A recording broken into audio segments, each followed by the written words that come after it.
Vous écoutez Pause Santé, le podcast qui vous aide à rester en forme, à prendre soin de votre bien-être et de votre santé avec CCMO Mutuelle.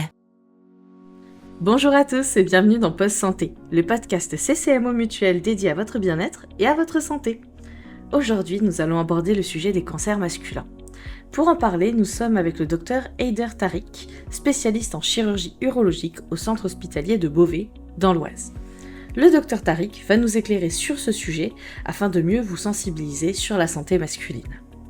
Bonjour docteur, première question, quels sont donc les cancers masculins ?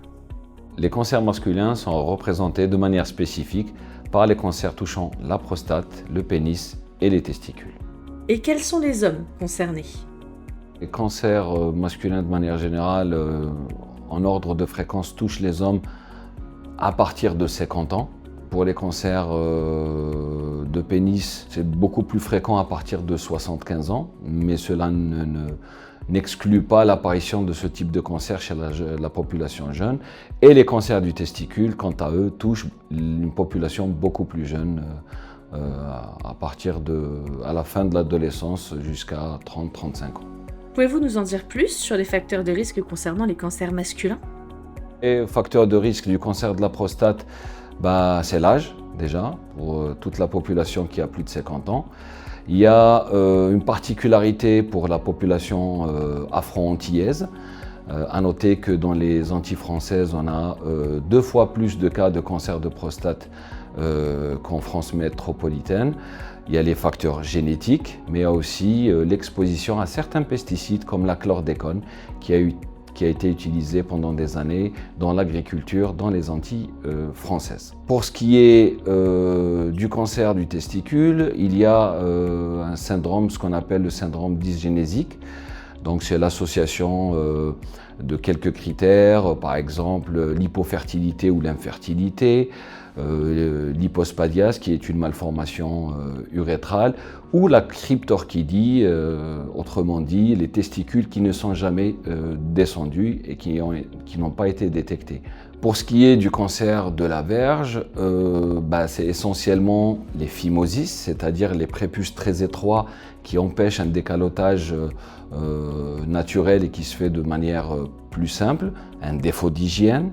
Tout ce qui est lésions inflammatoires touchant le prépuce, le gland, pouvant provoquer des lésions précancéreuses comme le lichen atrophique, la multiplicité aussi des partenaires et les cancers provoqués par les infections au HPV.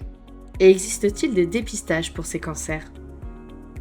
Le dépistage dans les cancers masculins existe, essentiellement dans la prostate. C'est un dépistage qui est individuel, ce n'est pas un dépistage de masse comme les cancers colorectaux ou le cancer du sein. Il est destiné aux hommes de plus de 50 ans qui ont une espérance de vie de plus de 10 ans et il consiste à faire un petit dosage sanguin, c'est ce qu'on appelle le taux de PSA qui nous permet de savoir s'il y a un risque de développer ce cancer ou pas, associé à un toucher rectal.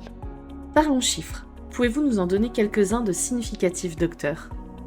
On a un peu plus de 32 000 cancers dans les Hauts-de-France, tous les cancers confondus, où les cancers masculins représentent à peu près entre 25 et 30% de ces cancers.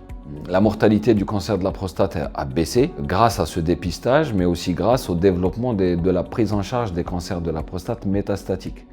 Donc on arrive quand même à un chiffre qui va entre 80 et 90% de survie à 5 ans. Et en cas de doute, qui faut-il contacter ?